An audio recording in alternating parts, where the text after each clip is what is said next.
सिद्धेभ्यः अर्हन्तु भगवन्त इन्द्रमहिता सिद्धाश सिद्धीश्वरा आचार्या जिनशासनोन्नतिकरा पूजा उपाध्यायका श्री सिद्धांत सुपाठका मुनिवरा रत्नत्रयाराधका पंचैते परमेष्टिन प्रतिदिनं कुर्वन्तु मे मङ्गलम् कुर्वन्तु ते मङ्गलम्। दीन भुवन में सार गीतराग विज्ञानता शिव स्वरूप शिवकार नमः त्रियोग संहारिके नमः त्रियोग संहारिके। पंच परमेष्टि भगवान की जय हो। 24 तीर्थंकर भगवान की जय हो। संत शिरोमणि आचार्य गुरुवर विद्यासागर मुनि महाराज की जय हो। अभिनव आचार्य श्री समय सागर मुनि महाराज की जय हो। जिनवानी माता की जय हो। छೇಡಾಲ ಶಾಸ್ತ್ರ ಸ್ವಾಧ್ಯಾಯದಲ್ಲಿ ಎಲ್ಲ ಭವ್ಯ ಜೀವಿಗಳಿಗೆ ಹಾರ್ದಿಕ ಸ್ವಾಗತ. ನಾವೆಲ್ಲರೂ छೇಡಾಲ ಶಾಸ್ತ್ರ ಸ್ವಾಧ್ಯಾಯವನ್ನು ಮಾಡುತ್ತಿದ್ದೇವೆ. 4ನೇ ಢಾಲದಲ್ಲಿ ಪ್ರವೇಶ ಮಾಡಿದ್ದೇವೆ. 4ನೇ ಢಾಲದಲ್ಲಿ ಮೊನ್ನೆ ಶನಿವಾರದಂದು ಜ್ಞಾನಿ ಮತ್ತು ಅಜ್ಞಾನಿಗಳ ಕರ್ಮ ನಿರ್ಜರೆಯಲ್ಲಿ ಏನು ಅಂತರಿದೆ 4ನೇ ಢಾಲದ 4ನೇ ಗಾಥೆಯಲ್ಲಿ ಹೇಳಿದ್ದರು. ಇವತ್ತು 5ನೇ ಗಾಥೆಯನ್ನು ನಾವು ಸ್ವಾಧ್ಯಾಯ ಮಾಡುತ್ತಿದ್ದೇವೆ. ಇದರಲ್ಲಿ ಪಂಡಿತ್ ದೌಲತ್ ರಾಮ್ಜಿ ಕವಿಗಳು ಏನ್ ಹೇಳಿದ್ದಾರೆ ಅಂತಂದ್ರೆ ತತ್ವ ಅಭ್ಯಾಸದ ಪ್ರೇರಣೆ ಮಾಡಿದ್ದಾರೆ. ತತ್ವಗಳನ್ನು ಅಭ್ಯಾಸ ಮಾಡಬೇಕಂತ ನಮಗೆ ಅವರು ಪ್ರೇರಣೆ ಕೊಟ್ಟಿದ್ದಾರೆ. ಮತ್ತು ಜ್ಞಾನದಲ್ಲಿ ಏನು ದೋಷ ಇರ್ತಾವಲ್ಲ ಅವುಗಳನ್ನ ತ್ಯಾಗ ಮಾಡಲಿಕ್ಕೆ ಸೂಚನೆ ಕೊಟ್ಟಿದ್ದಾರೆ. ಯಾಕಂದ್ರೆ ನಮ್ಮ ಜ್ಞಾನ ದೋಷರಹಿತವಾಗಿರಬೇಕು. ಮನುಷ್ಯ ಪರ್ಯಾಯದ ಮಹತ್ವ ಏನಿದೆ, ಅದು ಹೇಗೆ ಪ್ರಾಪ್ತ ಆಗ್ತದೆ, ಮತ್ತು ಒಳ್ಳೆಯ ಕುಲ ಜಿನವಾನಿ ಎಷ್ಟು ದುರ್ಲಭವಿದೆ. ಈ ಮನುಷ್ಯ ಭಾವ, ಈ ಆಮೇಲೆ ಒಳ್ಳೆಯ ಕುಲ ಸುಕುಲ, ಆಮೇಲೆ ಜಿನವಾನಿ, ಇದು ಬಹಳ ದುರ್ಲಭದಿಂದ ದುರ್ಲಭ ಪ್ರಾಪ್ತ ಆಗ್ತದೆ. ಅದನ್ನೇ ಅವರು ಈ 5ನೇ ಗಾಥೆಯಲ್ಲಿ ಹಿಂದಿ ಕಾವ್ಯದಲ್ಲಿ ಹೇಳ್ತಾ ಇದ್ದಾರೆ.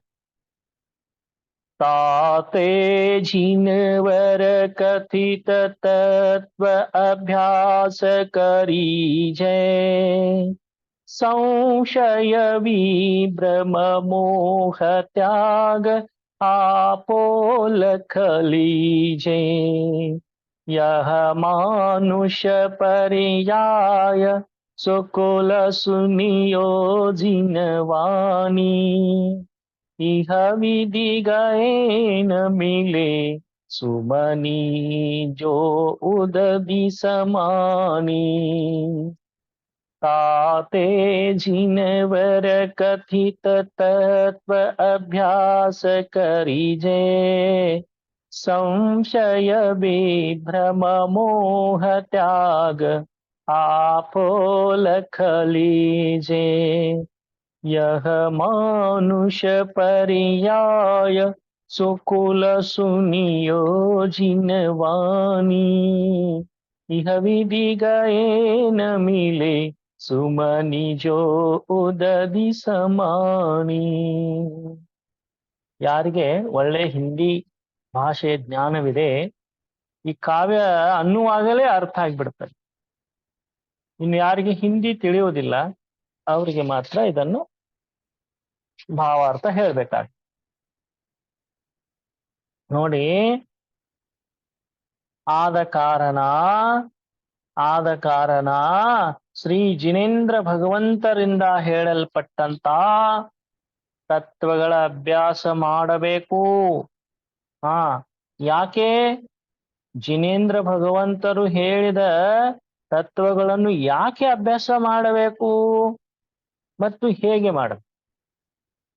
ಸಂಶಯ ಇರಬಾರದು. ಭಗವಂತರ ವಾಣಿಯಲ್ಲಿ, ಜಿನವಾಣಿಯಲ್ಲಿ ಎಂದೂ ಕೂಡ ಸಂಶಯ ಪಡಬಾರದು, ವಿಭ್ರಮ ಪಡಬಾರದು, ಮತ್ತು ವಿಮೋಹವನ್ನು ಬಿಡಬೇಕು.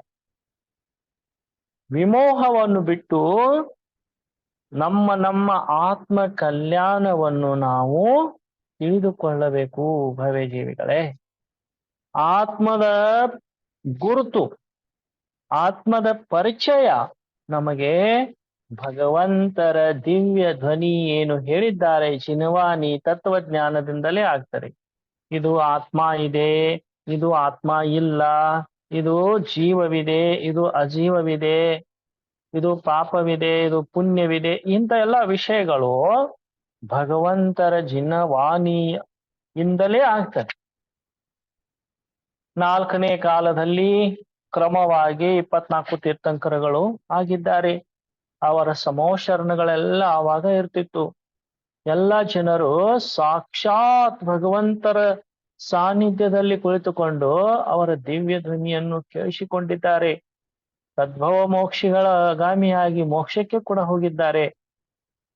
ಆದರೆ ಇವತ್ತು ಸಾಕ್ಷಾತ್ ಯಾವ ತೀರ್ಥಂಕರರೂ ಕೂಡ ನಮಗೆ ಪ್ರಾಪ್ತವಾಗಿಲ್ಲ.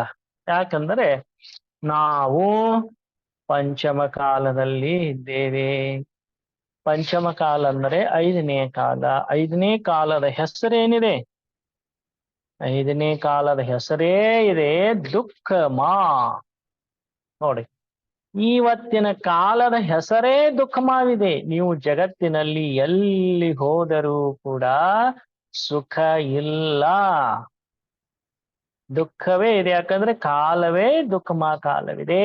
ಇಲ್ಲಿ ನಮಗೆ ಸಾಕ್ಷಾತ್ ಜೀವಂತ ತೀರ್ಥಂಕರರು ಪ್ರಾಪ್ತವಾಗುವುದಿಲ್ಲ. ಆದರೂ ಕೂಡ ನಮ್ದು ಪುಣ್ಯವಿದೆ. ಯಾಕಂದ್ರೆ ಜಿನೇಂದ್ರ ಭಗವಂತರ ಬಿಂಬಗಳ ದರ್ಶನವಾದರೂ ಆಗ್ತಾ ಇದೆ. ಜಿನ ಬಸದಿಗಳು ಇವೆ, ಮಂದಿರಗಳನ್ನು ಕಟ್ಟುತ್ತಿದ್ದಾರೆ. ಎಷ್ಟೋ ಜನ ದಿಗಂಬರ ಮುನಿಗಳು ಇವತ್ತು ಭಾರತ ದೇಶದಲ್ಲಿ ವಿಹಾರ ಮಾಡ್ತಾ ಇರ್ತಾರೆ, ಚಾತುರ್ಮಾಸಗಳನ್ನು ಮಾಡ್ತಾ ಇದ್ದಾರೆ, ಪ್ರವಚನಗಳನ್ನು ಹೇಳ್ತಾ ಇದ್ದಾರೆ, ಶಾಸ್ತ್ರಗಳ ರಚನೆ ಮಾಡ್ತಾ ಇದ್ದಾರೆ. ಇದೆಲ್ಲ ನಮ್ಮ ಪುಣ್ಯದ ಫಲವಿದೆ. ಅದಕ್ಕಾಗಿ ಜಿನೇಂದ್ರ ಭಗವಂತರು ಯಾವ ಸಾಕ್ಷಾತ್ ವಾಣಿಯನ್ನು ಹೇಳಿದ್ದರೋ ಅದನ್ನೇ ಲಿಖಿತ ರೂಪದಿಂದ ಷಟ್ಖಂಡಾಂಗಮಾದಿ ಶಾಸ್ತ್ರಗಳನ್ನು ರಚನೆ ಮಾಡಿ ಅದನ್ನು ಬರೆದಿಟ್ಟಿದ್ದಾರೆ. ಅದಕ್ಕೆ ಜಿನವಾನಿ ಶಾಸ್ತ್ರ ಅಂತಾರೆ. ಅದೇ ಶಾಸ್ತ್ರವನ್ನು ನಾವು ಶ್ರದ್ಧೆಯಿಂದ ಸ್ವಾಧ್ಯಾಯ ಮಾಡಬೇಕು. ಯಾಕಂದ್ರೆ ಶಾಸ್ತ್ರದ ಮೇಲೆ ನಾವು ವಿಶ್ವಾಸ ಮಾಡದಿದ್ದರೆ ನಮಗೆ ತತ್ವಗಳ ಜ್ಞಾನ ಆಗುವುದೇ ಇಲ್ಲ. ತತ್ವಜ್ಞಾನ ಆಗದಿದ್ದರೆ ಭೇದ ಜ್ಞಾನ ಆಗುವುದಿಲ್ಲ, ಭೇದ ಜ್ಞಾನ ಆಗದಿದ್ದರೆ ಸಮ್ಯಕ್ ದರ್ಶನ ಆಗುವುದಿಲ್ಲ, ಸಮ್ಯಕ್ ದರ್ಶನ ಆಗದಿದ್ದರೆ ಮೋಕ್ಷ ಮಾರ್ಗವು ಪ್ರಾಪ್ತ ಆಗುವುದಿಲ್ಲ. ಅದಕ್ಕಾಗಿ ಕವಿಗಳು ಈ 5ನೇ ಗಾಥೆಯಲ್ಲಿ ಏನ್ ಹೇಳ್ತಾ ಇದ್ದಾರೆ ಅಂತಂದ್ರೆ, ಜಿನ ಭಗವಂತರು ಕಥಿತ ತತ್ವದ ಅಭ್ಯಾಸ ಮಾಡಬೇಕು. ಮತ್ತು ಹೇಗೆ ಮಾಡಬೇಕು? ಸಂಶಯ ಪಡಬಾರದು, ವಿಭ್ರಮ ಪಡಬಾರದು, ಮತ್ತು ಮೋಹ ತ್ಯಾಗ ಮಾಡಿ ಸ್ವಾಧ್ಯಾಯ ಮಾಡಬೇಕು. ಯಾವುದೇ ಒಂದು ಲೋಭ, ಆಸೆ, ಇಚ್ಛೆ ಇಟ್ಟುಕೊಂಡು ಜಿನವಾನಿ ಸ್ವಾಧ್ಯಾಯ ಮಾಡಿದರೆ ಅದು ನಮಗೆ ಒಲಿಯುವುದೇ ಇಲ್ಲ, ಅದರ ಲಾಭ ಆಗುವುದಿಲ್ಲ. ಯಾಕಂದ್ರೆ ಅನಾದಿ ಕಾಲದಿಂದ ನಾವೆಲ್ಲರೂ ಧರ್ಮವನ್ನು ಲೋಭದಿಂದ ಮಾಡಿದ್ದೇವೆ. ಅದಕ್ಕಾಗಿ ನಾವು ಇನ್ನೂವರೆಗೆ ಮೋಕ್ಷಕ್ಕೆ ಹೋಗಿಯೇ ಇಲ್ಲ. ಇದೇ ಕಾರಣ ನೋಡಿ. ಅದಕ್ಕಾಗಿ ಅವರು ನಮ್ಮ ಮೇಲೆ ವಾತ್ಸಲ್ಯ ಬಿಟ್ಟು ನಮಗೆ ಹೇಳ್ತಾ ಇದ್ದಾರೆ ಕವಿಗಳು. ಆ ಈ ಮನುಷ್ಯ ಭವ, ಈ ಮನುಷ್ಯ ಗತಿ, ಈ ಮನುಷ್ಯ ಪರ್ಯಾಯ, ಪುರುಷ ಪರ್ಯಾಯ, ಅದರಲ್ಲಿ ಕೂಡ ಜೈನ ಧರ್ಮ, ಜೈನ ಕುಲ, ನಾವೆಲ್ಲ ಹುಟ್ಟಿದ್ದೇವೆ ಜೈನ ಕುಲದಲ್ಲಿ. ಇದೆಲ್ಲ ನೋಡಿ ಬಹಳ ದುರ್ಲಭದಿಂದ, ಅನೇಕ ಜನ್ಮಗಳ ಪುಣ್ಯದಿಂದ ಪ್ರಾಪ್ತ ಆಗ್ತದೆ. ಅದಕ್ಕಾಗಿ ಜಿನವಾಣಿಯನ್ನು ಕೇಳಬೇಕು. ಜಿನವಾಣಿ ಸ್ವಾಧ್ಯಾಯ ನಿಮಗೆ ಇದ್ದರೆ ಅದನ್ನು ಇನ್ನೊಬ್ಬರಿಗೆ ಹೇಳಬೇಕು. ಈ ರೀತಿ ಮೋಕ್ಷ ಮಾರ್ಗದ ತತ್ವಗಳನ್ನು ಕೇಳುವುದು, ಹೇಳುವುದು ಮಾಡಬೇಕು. ಯಾಕಂದರೆ ಯಾವ ರೀತಿ ಸಮುದ್ರದಲ್ಲಿ ಕೈ ತಪ್ಪಿ ಬಿದ್ದಂತ ರತ್ನವು ಪ್ರಾಪ್ತವಾಗುವುದಿಲ್ಲ. ಸುಮನಿ ಇಹವಿದೆ ಗಯೇನ ಮಿಲೆ ಸುಮನಿ. ಸಮುದ್ರದಲ್ಲಿ ಕೈ ತಪ್ಪಿ ಬಿದ್ದರೆ ರತ್ನ ಸಿಗ್ತದೆ ಏನು? ಇಲ್ಲ. ಅದಕ್ಕಾಗಿ ಭವ್ಯ ಜೀವಿಗಳೇ ಅವರು ಉದಾಹರಣೆ ಕೊಟ್ಟು ಹೇಳ್ತಾ ಇದ್ದಾರೆ, ಈ ಮನುಷ್ಯ ಭವ ತಿಂದು ಉಂಡು ಮಸ್ತು ಮಜಾ ಮಾಡಲಿಕ್ಕೆ ಪ್ರಾಪ್ತ ಆಗೇ ಇಲ್ಲ. ಜಿನೇಂದ್ರ ಭಗವಂತರು ಸ್ಪಷ್ಟವಾಗಿ ಹೇಳಿದ್ದಾರೆ, ಹಿಂದಿನ ಜನ್ಮದಲ್ಲಿ ಮಾಡಿದ ಪುಣ್ಯದ ಪ್ರಭಾವದಿಂದ ಈ ಮನುಷ್ಯ ಪರ್ಯಾಯ, ಮನುಷ್ಯ ಗತಿ, ಕರ್ಮ ಭೂಮಿಯಲ್ಲಿ ನಾವು ಹುಟ್ಟಿ ಕರ್ಮವನ್ನು ಕಳೆಯೋಗೋಸ್ಕರವೇ ಹುಟ್ಟಿ ಬಂದಿದ್ದೇವೆ. ಕರ್ಮಗಳನ್ನು ಕಟ್ಟಿಕೊಳ್ಳುವುಗೋಸ್ಕರ ಹುಟ್ಟಿ ಬಂದಿಲ್ಲ.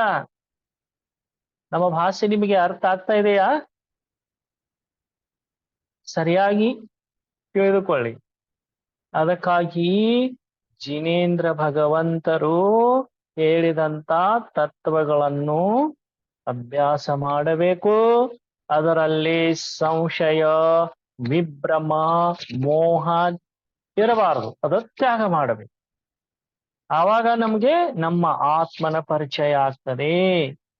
ಅದಕ್ಕಾಗಿ ಈ ಮನುಷ್ಯ ಭವ, ಈ ಗತಿ, ಈ ಪರ್ಯಾಯ, ಒಳ್ಳೆ ಬುದ್ಧಿ, ಒಳ್ಳೆ ಆರೋಗ್ಯ, ಸಂಪತ್ತಿ ಇದೆಲ್ಲ ನಮ್ಗೆ ಸಿಕ್ಕಿದ್ದು ಯಾದಕ್ಕಂದ್ರೆ ಆಹಾರ ದಾನ, ಔಷಧ ದಾನ, ಅಭಯ ದಾನ, ಶಾಸ್ತ್ರದಾನ, ಚತುಸ್ಸಂಗದ ನಿರ್ವಾಹ ಮಾಡಿ, ಅನೇಕ ಸಾಧುಗಳಿಗೆ ನಾವು ವಯ್ಯಾವೃತ್ತವನ್ನು ಮಾಡಿ ಪುಣ್ಯ ಕಟ್ಟಿಕೊಂಡು ಜೀವನದ ಅಂತ್ಯ ಸಮಯದಲ್ಲಿ ಜೋಶಪೂರ್ವಕವಾಗಿ, ಉತ್ಸಾಹಪೂರ್ವಕವಾಗಿ ಸಮಾಧಿ ಮರಣ ಮಾಡಿಕೊಳ್ಳುವೋಸ್ಕರ ಈ ಮನುಷ್ಯ ಭವ, ಜೈನ ಧರ್ಮ ಇದೆಲ್ಲ ಪ್ರಾಪ್ತ ಆಗಿದೆ. ಈ ರೀತಿ ದುರ್ಲಭವಾದಂತ ಈ ಮನುಷ್ಯ ಗತಿಯನ್ನು ನಾವು ಕರ್ಮಗಳನ್ನು ಕಳೆದುಕೊಳ್ಳಲಿಕ್ಕೆ, ಆಮೇಲೆ ಭಗವಂತರ ತತ್ವ ತಿಳಿದುಕೊಳ್ಳಲಿಕ್ಕೆ ನಾವು ಉಪಯೋಗ ಮಾಡಿಕೊಳ್ಳಬೇಕು. ಯಾವಾಗಲೂ ತಿನ್ನುವುದು, ಉಣ್ಣುವುದು, ಕಷಾಯ ಮಾಡುವುದು, ಮಿಥ್ಯಾತ್ವ ಮಾಡುವುದು, ಪಂಚ ಪಾಪಗಳನ್ನು ಮಾಡುವುದರಲ್ಲಿ ಈ ಮನುಷ್ಯ ಕಳೆದರೆ ಅಧೋಲೋಕದಲ್ಲಿ 7 ನರಕಗಳು ನೈಸರ್ಗಿಕವಾಗಿಯೇ ಇವೆ. ಕರ್ಮ ನೋಡಿ, ಯಾರನ್ನು ಎಲ್ಲಿ ಇಡಬೇಕೋ ಅಲ್ಲಲ್ಲಿ ಇಡ್ತೇ ಇರ್ತದೆ. ಪಾಪ ಮಾಡಿದವರನ್ನು ನರಕದಲ್ಲಿ ಕರ್ಕೊಂಡು ಹೋಗ್ತದೆ, ಪುಣ್ಯ ಮಾಡಿದವರನ್ನು ಸ್ವರ್ಗಕ್ಕೆ ಕರ್ಕೊಂಡು ಹೋಗ್ತದೆ, ಇನ್ನಷ್ಟು ಪುಣ್ಯ ಮಾಡಿದವರನ್ನು ಮೋಕ್ಷಕ್ಕೆ ಒಯ್ದು ಬಿಡುತ್ತೆ. ಇದೆಲ್ಲ ಕರ್ಮ ಸಿದ್ಧಾಂತವಿದೆ. ಈ ರೀತಿ ಬಹಳ ಸುಂದರವಾಗಿ 5ನೇ ಗಾತಿಯಲ್ಲಿ ಕವಿಗಳು ಹೇಳಿದರು. ಇನ್ನು 6ನೇ ಗತಿಯಲ್ಲಿ ಕವಿಗಳು ಏನ್ ಹೇಳ್ತಾರೆ ಅಂತಂದ್ರೆ, ಸಮ್ಯಕ್ ಜ್ಞಾನದ ಮಹಿಮೆ, ಅದರ ಕಾರಣ ಮತ್ತು ವಿವೇಕ ಪ್ರಾಪ್ತಿ ಹೇಗೆ ಆಗ್ತದೆ ಅದನ್ನು ಹೇಳ್ತಾರೆ ನೋಡಿ. ಧನ ಸಮಾಜ ಗಜ ಬಾಜ ರಾಜ ತು ಕಾಜನ್ ಆವೆ, ज्ञान आपको रूप भय स्थिर अचल रहावे। तास ज्ञान को कारण स्वपर विवेक बखानो। कोटि उपाय बनाय भव्य ताको उर आनो। ನೀವು ಕೂಡ ನಮ್ಮ ಜೊತೆಗೆ ಉಚ್ಚಾರ ಮಾಡಿ. धन समाज गज बाज राज तो काजन आवे। ज्ञान आपको रूप भय स्थिर अचल रहावे। तास ज्ञान को कारण सपर विवेक बखानो। कोटि उपाय बनाय भव्यता को उर आनो। ಈ ಹಣ, ಸಂಪತ್ತಿ, ಕುಟುಂಬ, ಆನೆ, ಕುದುರೆಗಳು, ರಾಜ್ಯ, ಇವೆಲ್ಲ ಏನಿವೆ ಇವು ನಮ್ಮ ಕೆಲಸಕ್ಕೆ ಬರುವುದಿಲ್ಲ. ಇವೆಲ್ಲ ಸಂಯೋಗ ಸಂಬಂಧ ಇವೆ. ಅದಕ್ಕಾಗಿ ಈ ಧನ, ಸಂಪತ್ತಿ, ಕುಟುಂಬದ ಜನರು, ಸಂಬಂಧಿಕರು, ಆನೆ, ಕುದುರೆ, ಎತ್ತು, ಎಮ್ಮೆ, ರಾಜರು, ರಾಜ್ಯ, ಅಧಿಕಾರ, ಪದಗಳು ಇವು ಯಾವ ನಮ್ಮ ಆತ್ಮನ ಕೆಲಸಕ್ಕೆ ಬರುವುದಿಲ್ಲ. ಆತ್ಮ ಕಲ್ಯಾಣಕ್ಕೆ ಇವೆಲ್ಲ ಬರುತ್ತಿದ್ದರೆ 24 ತೀರ್ಥಂಕರರು ಇವುಗಳನ್ನು ತ್ಯಾಗ ಮಾಡ್ತಿದ್ದರೇನು? ಇದು ವಿಚಾರ ಮಾಡುವಂತ ವಿಷಯ. ಕೇಳಿಸಿ ಬರ್ತಾ ಇದೆಯಲ್ಲ ನಿಮಗೆ? ಅದಕ್ಕಾಗಿ ಕೇವಲ ಜ್ಞಾನವೇ ಆತ್ಮನ ಸ್ವರೂಪ. ನೋಡಿ, ಮತಿ ಜ್ಞಾನ, ಶ್ರುತ ಜ್ಞಾನ, ಅವಧಿ ಜ್ಞಾನ, ಮನಪರ್ಯಯ ಜ್ಞಾನ, ಕೇವಲ ಜ್ಞಾನ, 5 ಜ್ಞಾನಗಳಿವೆ. ಆದರೆ ಮೊದಲಿನ 4 ಜ್ಞಾನಗಳೆಲ್ಲ ಸಂಸಾರದಲ್ಲಿಯೇ ಇರ್ತವೆ. ಮೋಕ್ಷದಲ್ಲಿ ಮೊದಲಿನ 4 ಜ್ಞಾನ ಇರುವುದೇ ಇಲ್ಲ. ಆದ್ರೆ ಕೊನೆಯ ನೋಡಿ, ಕೇವಲ ಜ್ಞಾನ ಸ್ವರ್ಗದಲ್ಲಿಯೂ ಮೋಕ್ಷದಲ್ಲಿಯೂ ಇರ್ತದೆ. ಸ್ವರ್ಗದಲ್ಲಿ ಇರುವುದಿಲ್ಲ, ಮೋಕ್ಷದಲ್ಲಿಯೂ ಇರುತ್ತದೆ. ಅದಕ್ಕಾಗಿ ಕೇವಲ ಜ್ಞಾನವೇ ಆತ್ಮನ ಸ್ವರೂಪವಾಗಿದೆ. ಎಲ್ಲರ ಆತ್ಮದಲ್ಲಿ ಕೇವಲ ಜ್ಞಾನ ಇದೆ, ಆದರೂ ಕೂಡ ಏನು ಕಾಣಿಸ್ತಾನೆ ಇಲ್ಲ. ಯಾಕೆ ನೋಡಿ, ಕೇವಲ ಜ್ಞಾನಾವರ್ಣಿ ಕರ್ಮ ಗಾಢವಾಗಿ ಸುತ್ತಿಕೊಂಡಿದೆ. ಗಾಢವಾದ ಮೋಡಗಳು ಸೂರ್ಯನ ಮುಂದೆ ಹೋದಾಗ ಸೂರ್ಯನ ಕಿರಣಗಳು ತಡೆಯೋದಿಲ್ಲವೇನು? ಅದೇ ರೀತಿ ನಮ್ಮ ಆತ್ಮನಲ್ಲಿ ಕೇವಲ ಜ್ಞಾನಾವರ್ಣಿ ಕರ್ಮ ಸುತ್ತಿಕೊಂಡಿದೆ. ಅದನ್ನು ನಾವು ಕ್ಷಯ ಮಾಡಬೇಕಾಗಿದೆ. ಅದನ್ನು ಕ್ಷಯ ಮಾಡಬೇಕಾದ್ರೆ ಮಿಥ್ಯಾತ್ವದಿಂದ ಮಾಡಲಿಕ್ಕೆ ಸಾಧ್ಯವಿಲ್ಲ, ಅಜ್ಞಾನದಿಂದ ಸಾಧ್ಯವಿಲ್ಲ, ಅಸಂಯಮದಿಂದ ಸಾಧ್ಯವಿಲ್ಲ. ಅದಕ್ಕಾಗಿ ಭಗವಂತರು ಏನು ಹೇಳಿದ್ದಾರೆ? ರತ್ನತ್ರಯಗಳನ್ನು ಧಾರಣ ಮಾಡಿದವರಿಗೆ, ಕ್ಷಪಕ ಶ್ರೇಣಿಯನ್ನು ಹತ್ತಿದವರಿಗೆ ಕೇವಲ ಜ್ಞಾನದ ಪ್ರಾಪ್ತಿ ಆಗಿದೆ. ಕೇವಲ ಜ್ಞಾನಿ ಎಲ್ಲರಿಗೂ ಕೂಡ ಆಗೋದಿದೆ. ಅದಕ್ಕಾಗಿ ಮೊದಲು ನಾವು ಈ ಜಿನ್ವಾನಿಯ ಸ್ವರೂಪವೇನಿದೆ, ತತ್ವಗಳನ್ನು ಹೇಗೆ ಹೇಳಿದ್ದಾರೆ, ಆ ತತ್ವಗಳನ್ನೆಲ್ಲ ನಾವು ಸ್ವಾಧ್ಯಾಯ ಮಾಡಬೇಕು. ವ್ಯವಹಾರ ನಯದಿಂದ, ನಿಶ್ಚಯ ನಯದಿಂದ, ಸಂಶಯ ರಹಿತವಾಗಿ, ವಿಭ್ರಮ ರಹಿತವಾಗಿ, ಮೋಹ ರಹಿತವಾಗಿ ಸ್ವಾಧ್ಯಾಯ ಮಾಡಬೇಕು. ಅವಾಗ ನಮಗೆ ಸಮ್ಯಕ್ ಜ್ಞಾನ ಆಗ್ತದೆ, ಆತ್ಮನ ಪರಿಚಯ ಆಗ್ತದೆ. ಎಷ್ಟೋ ಜೀವಿಗಳಿಗೆ ಆತ್ಮನ ಮೇಲೆ ಶ್ರದ್ಧೆ ಇರುವುದಿಲ್ಲ. ಇನ್ನು ಆತ್ಮನ ಮೇಲೆ ಶ್ರದ್ಧೆ ಇರದಿದ್ರೆ ಕಲ್ಯಾಣ ಯಾವುದನ್ನು ಮಾಡ್ಲಿಕ್ಕೆ ಸಾಧ್ಯವಿದೆ? ಉದ್ಗಲ ದ್ರವ್ಯಗಳ ಕಲ್ಯಾಣ ಆಗುವುದೇ ಇಲ್ಲ. ಉದ್ಗಲ ದ್ರವ್ಯಗಳು ಯಾವಾಗಲೂ ನಾಶ ಆಗ್ತಾ ಇರ್ತವೆ. ಆದರೆ ಆತ್ಮ ಅನಾದಿ ಕಾಲದಿಂದ ಇದ್ದಾನೆ, ಅನಂತ ಕಾಲದವರೆಗೂ ಇರ್ತಾನೆ. ಅವನನ್ನು ನಾವು ಗುರುತಿಸಿ ಪರಿಚಯಿಸಿಕೊಂಡು ಅವನ ಕರ್ಮಗಳನ್ನು ನಿರ್ಜರೆ ಮಾಡೋ ಸಲುವಾಗಿ ಈ ಮಧ್ಯಲೋಕದಲ್ಲಿ ಒಂದು ಜಂಕ್ಷನ್ ನಲ್ಲಿ ಬಂದು ನಿಂತಿದೆ. 4 ಗತಿಗಳಲ್ಲಿ ಕಲ್ಯಾಣ ಮಾಡಿಕೊಳ್ಳಲಿಕ್ಕೆ ಗತಿ ಯಾವುದಂದ್ರೆ ಮನುಷ್ಯ ಗತಿ. ಅದಕ್ಕಾಗಿ ಆ ಜ್ಞಾನದ ಮುಖ್ಯ ಕಾರಣ ಏನಿದೆ, ನಮ್ಮದು ಯಾವುದು, ಪರರು ಯಾವುದು, ಇದನ್ನು ತಿಳಿದುಕೊಂಡು ಪರವಸ್ತು ಶರೀರವೇ ಪರವಸ್ತುವಾಗಿರುವಾಗ ಇನ್ನು ಕ್ಷೇತ್ರ, ವಾಸ್ತು, ಹಿರಣ್ಯ, ಸುವರ್ಣ, ಧನ, ಧಾನ್ಯ, ದಾಸಿ, ದಾಸ, ಕುಪ್ಯ, ಭಾಂಡ ಇವೇನು ಪರಿಗ್ರಹಗಳನ್ನು ಹೇಳಿದ್ದಾರೆ, ಇವೆಲ್ಲ ಏನಿವೆ? ಇವಂತೂ ಅತ್ಯಂತ ದೂರದ ಪರಿಗ್ರಹಗಳಿವೆ. ಶರೀರವೇ ಪರಿಗ್ರಹವಿದೆ. ಶರೀರವೇ ದಿನಕ್ಕೆ ದಿನಕ್ಕೆ ನಾಶ ಆಗಿ ಮುದುಕಾಗ್ತಾ ಇದೆ, ಜೀರ್ಣ ಆಗ್ತಾ ಇದೆ. ಅದಕ್ಕೆ ಬೇಕಾದಷ್ಟು ನೀವು ತಿನ್ನಕ್ಕೆ, ಉಣ್ಣಕ್ಕೆ, ಆರಾಮ್ ಕೊಡ್ತಾ ಇದ್ರಿ, ಎಲ್ಲ ಮಾಡ್ತಾ ಇದ್ರಿ. ಅದು ನಿನ್ನೆಕ್ಕಿಂತ ಇವತ್ತು 24 ಗಂಟೆ ಮುದುಕಾಗಿದೆ. ಅದನ್ನು ಯಾರು ತಡೆಯಲಿಕ್ಕೆ ಸಾಧ್ಯವಿಲ್ಲ. ಕೇಳಿಸಿ ಬರ್ತಾ ಇದೆ ಎಲ್ಲರಿಗೂ ನಮ್ಮ ಧ್ವನಿ? ಅದಕ್ಕಾಗಿ ಸ್ವಪರ ವಿವೇಕ ಭೇದ ವಿಜ್ಞಾನವನ್ನು ನಾವು ಮಾಡಿಕೊಳ್ಳಲಿಕ್ಕೆ ಜೀವ, ಅಜೀವ, ಆಶ್ರವ, ಬಂಧ, ಸಂವರ, ನಿರ್ಜರ, ಮೋಕ್ಷ ಈ ತತ್ವಗಳನ್ನು ಹೇಳಿದ್ದಾರೆ. ಆ ತತ್ವಗಳನ್ನು ಹೇಗೆ ಹೇಳಿದ್ದಾರೆ, ಅದರ ಸ್ವರೂಪ ಹೇಗಿದೆ, ಹಾಗೆ ತಿಳಿದುಕೊಂಡಾಗ ಏನಾಗ್ತದೆ? ಭೇದ ಜ್ಞಾನ ಆಗ್ತದೆ, ಸಮ್ಯಕ್ ದರ್ಶನ ಆಗ್ತದೆ. ಉಮಾಸ್ವಾಮಿ ಮಹಾರಾಜರು ತತ್ವಾರ್ಥ ಶ್ರದ್ಧಾನಂ ಸಮ್ಯಕ್ ದರ್ಶನಂ ಅಂತ ಸ್ಪಷ್ಟವಾಗಿ ಹೇಳ್ತಾರೆ. ತತ್ವಾರ್ಥ ಶ್ರದ್ಧಾನಂ ಸಮ್ಯಕ್ ದರ್ಶನಂ ಅಂತ ತತ್ವಾರ್ಥ ಸೂತ್ರದಲ್ಲಿ ಹೇಳಿದ್ದಾರೆ.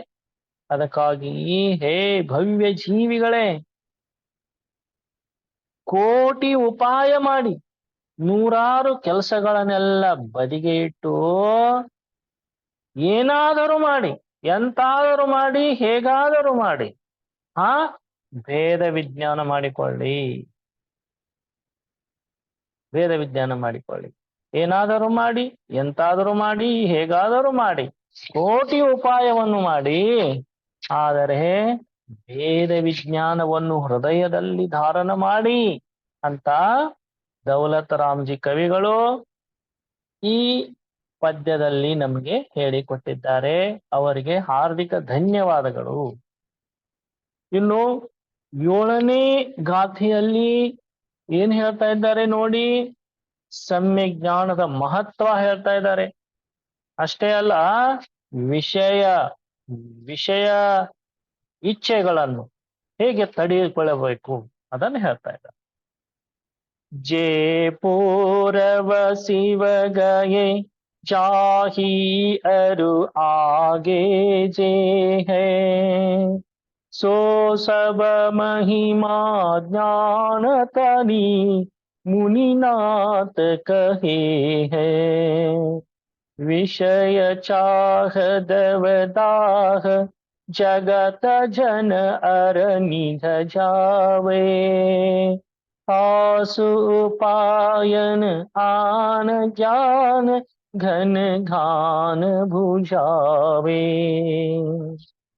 ಮತ್ತೊಮ್ಮೆ ಉಚ್ಚಾರಣೆ ಮಾಡೋಣ, ಬಹಳ ಸುಂದರವಾಗಿದೆ ಗಾಥೆ ಇದು.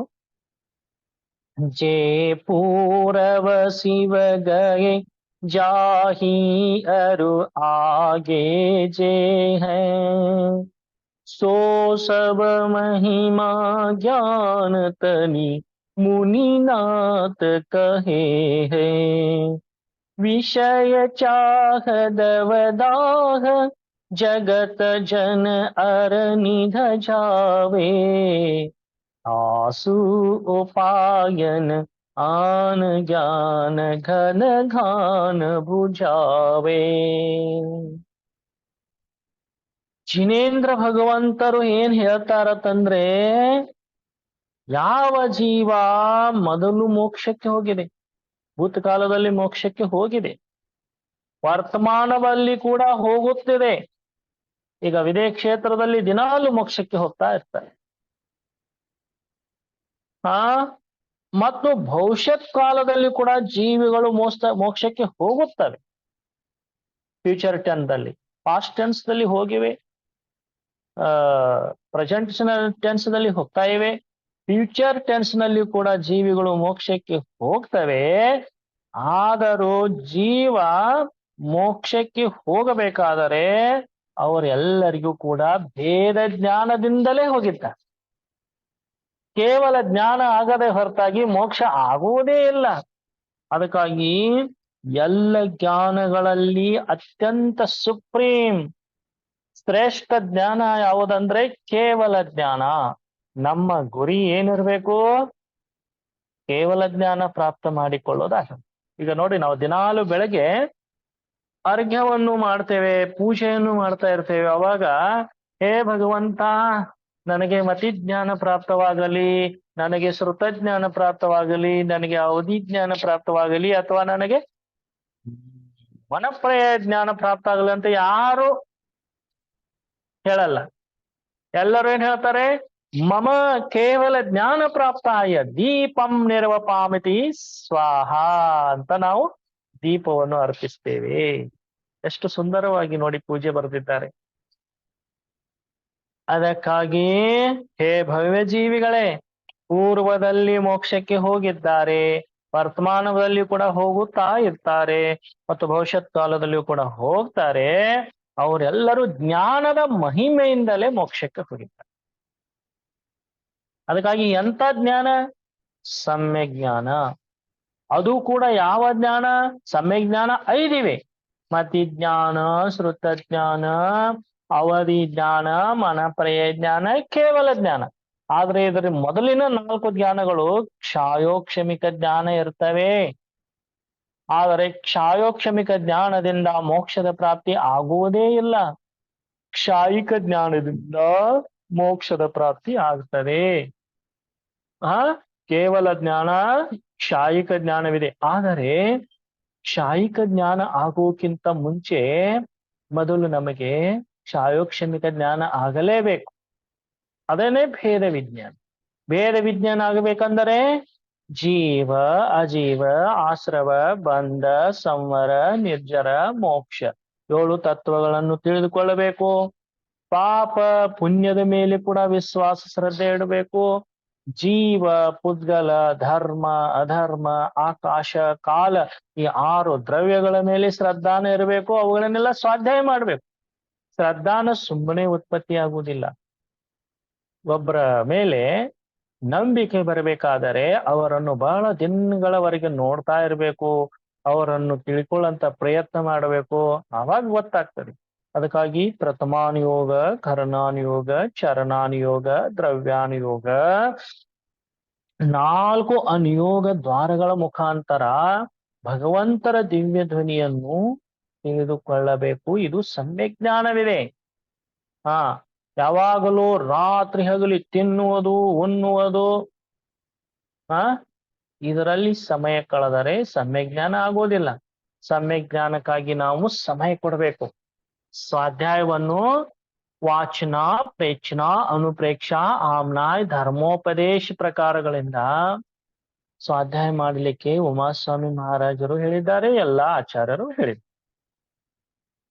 ಈ ರೀತಿ ಭವ್ಯ ಜೀವಿಗಳೇ, ನಾವು ಇಂದ್ರಿಯ ಸುಖಗಳ ವಿಷಯ ದಾವಾನಲದಲ್ಲಿ ಸುಡ್ತಾ ಇರ್ತೇವೆ. ಇಂದ್ರಿಯ ವಿಷಯ ಆಶೆಗಳನ್ನು ಬಿಟ್ಟು, ಈ ಜನ ಸಂಪರ್ಕವನ್ನು ಬಿಟ್ಟು ನಾವು ನಮ್ಮ ಆತ್ಮ ಕಲ್ಯಾಣದಗೋಸ್ಕರ ಸಮಯ ಕೊಡಬೇಕು. ಜಿನೇಂದ್ರ ಭಗವಂತರು ಏನ್ ಹೇಳ್ತಾರೆ? ಯಾವ ಜೀವ ಮೋಕ್ಷಕ್ಕೆ ಯಾವ ಕಾಲದಲ್ಲಿ ಹೋದರೂ ಕೂಡ ಜ್ಞಾನದಿಂದಲೇ ಹೋಗ್ತಾ ಇರ್ತಾರೆ. ಅದಕ್ಕಾಗಿ ಇಂದ್ರಿಯ ಸುಖದ ದಾವಾನಲ ಬೆಂಕಿಯಲ್ಲಿ ಸುಟ್ಟುಕೊಳ್ತಾ ಇರ್ತವೆ ಅನಂತ ಜೀವಿಗಳು.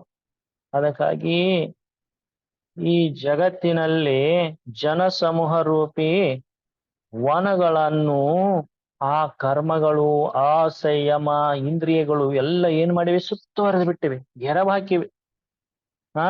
ಇವೆಲ್ಲ ಸುಟ್ಟು ಬಿಡ್ತಾ ಇದಾವೆ. ಎಷ್ಟೋ ಜೀವಿಗಳು ಅಜ್ಞಾನ ಅಂಧಕಾರದಲ್ಲಿ ಕಷಾಯ ಮಿಥ್ಯಾತ್ವ ರಾಗ ದ್ವೇಷದಲ್ಲಿ ದುಃಖಿ ಇರ್ತವೆ.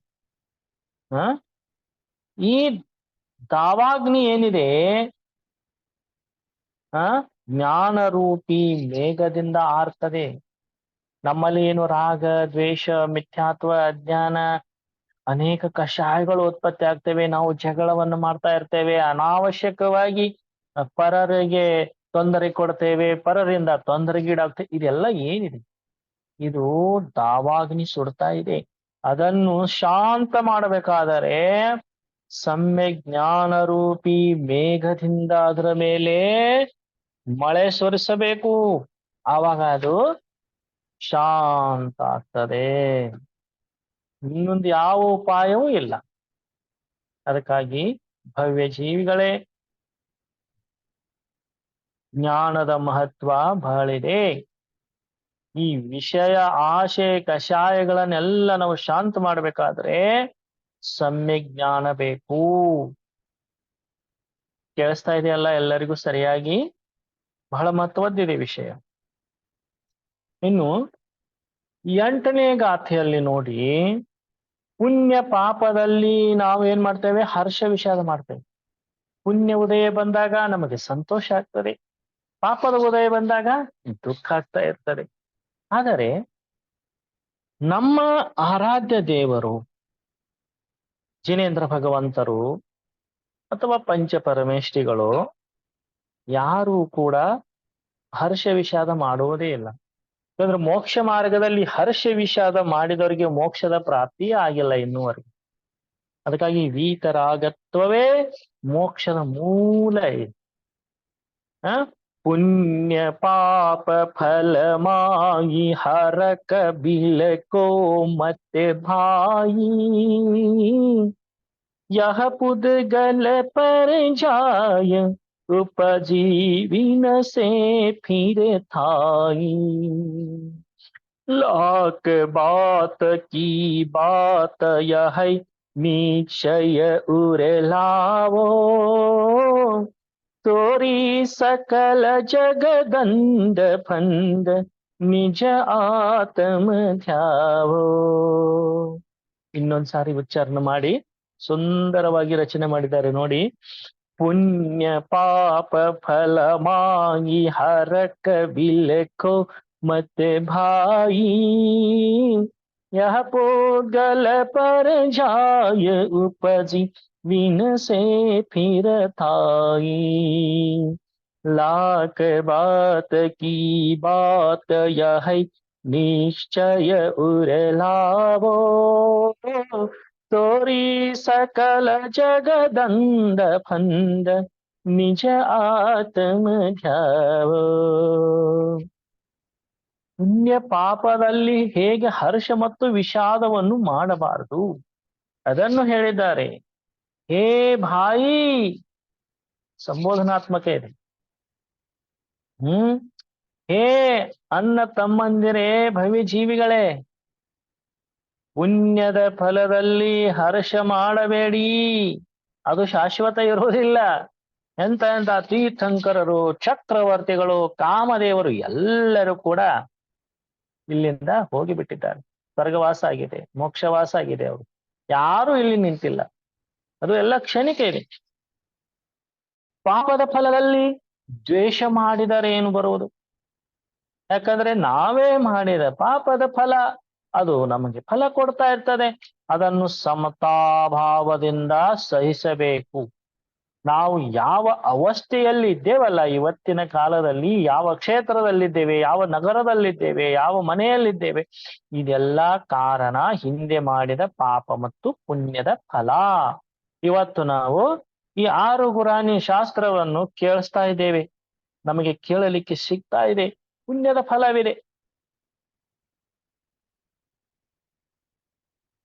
ಆ ರೀತಿ ಪುಣ್ಯ ಮತ್ತು ಪಾಪದ ಫಲ ಏನಿದೆ, ಪುದ್ಗಲದ ಪರ್ಯಾಯಗಳಿವೆ.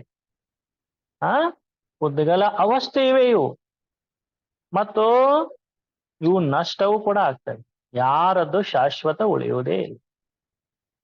ನಮ್ಮ ದೇಶದಲ್ಲಿ ಅನೇಕ ನಮ್ಮ ದೇಶವನ್ನು ಚಕ್ರವರ್ತಿಗಳು ಆಳಿದ್ದಾರೆ, ಮಹಾರಾಜರು, ರಾಜರು, ಮಾಂಡ್ಲಿಕರು ಆಳುತ್ತಾ ಬಂದಿದ್ದಾರೆ. ಇವತ್ತು ಎಷ್ಟೋ ಪ್ರಧಾನ ಮಂತ್ರಿಗಳು ಆಗಿ ಹೋಗಿದ್ದಾರೆ. ಯಾರು ನಿಂತಿದ್ದಾರೇನು? ಎಲ್ಲರೂ ಸ್ವರ್ಗದಲ್ಲಿ ಹೋಗಿ. ಯಾವುದು ಶಾಶ್ವತ ಇರುವುದಿಲ್ಲ, ಸ್ಥಿರವೂ ಅಲ್ಲ. ಅದಕ್ಕಾಗಿ ಲಕ್ಷದ ಮಾತವಿದೆ. ಇದು ಅಮೂಲ್ಯವಾದ ಮಾತೇನಿದೆ ಅಂತಂದ್ರೆ, ಇದನ್ನು ನಿಶ್ಚಯದಿಂದ ಹೃದಯದಲ್ಲಿ ಧಾರಣ ಮಾಡು. ಭವ್ಯ ಜೀವನೆ ಏನು? ಈ ಜಗತ್ತಿನ ದಂದ ಪಂದ ಎಲ್ಲ ಬಿಟ್ಟು, ಈ ಜಗತ್ತಿನ ಉಸಾಬರಿಯನ್ನು ಬಿಟ್ಟು, ಈ ಜಗತ್ತಿನ ಉಸಾಬರಿಯನ್ನು ಬಿಟ್ಟು, ಇನ್ನೊಬ್ಬರ ಉಸಾಬರಿಯನ್ನು ಬಿಟ್ಟು ನಿನ್ನ ಉಸಾಬರಿ ಮಾಡಿಕೊಳ್ಳು. ಸದಾ ನಿನ್ನ ಆತ್ಮದ ಧ್ಯಾನವನ್ನು ಮಾಡು. ಆತ್ಮನನ್ನು ತಿಳಿದುಕೊಳ್ಳೋ ಸಲುವಾಗಿ ನಿನ್ನ ಮನಸ್ಸು, ವಚನ, ಕಾಯದ ಉಪಯೋಗವನ್ನು ಮಾಡು ಅಂತ ಕವಿಗಳು ಈ 8ನೇ ಗಾಥೆಯಲ್ಲಿ ಸುಂದರವಾಗಿ ವರ್ಣನೆ ಮಾಡಿದ್ದಾರೆ. ಈ 6 ಉರಾಣಿ ಬಹಳ ಸುಂದರವಾದ ನಮಗೆ ಜ್ಞಾನವನ್ನು ಕೊಡ್ತಾ ಇದೆ. ಇವತ್ತು ಇಷ್ಟೇ ಸಾಕು. ಯಾಕಂದ್ರೆ ಒಮ್ಮೆ ಬಹಳಷ್ಟು ಕಲ್ತರೆ ಅದು ಏನು ನೆನಪಿಗೆ ಉಳಿಯುವುದಿಲ್ಲ. ಸ್ವಲ್ಪ ತಿಂದರೆ ಅದು ಪಚನ ಆಗ್ತದೆ. ಈ ರೀತಿ ಇವತ್ತಿನ ಛೇಡಾಲ ಶಾಸ್ತ್ರದಲ್ಲಿ 8ನೇ ಗಾಥೆವರೆಗೆ, 4ನೇ ಅಧ್ಯಾಯದ 8ನೇ ಗಾಥೆವರೆಗೆ ಸ್ವಾಧ್ಯಾಯ ಪೂರ್ಣವಾಯಿತು. प्रभु देव तुम्हारे पवित्र मुख से निसृत जो शीतलवाणी, जग जन मन के मल को धोती, अतः कहाती जिनवाणी। जयवंतो माँ जग में तब तक जब तक सूरज चांद रहे, शीश नवाते कर्म हरो माँ, अब तक हम विषयांद रहे, अब हम ना विषयांद रहे।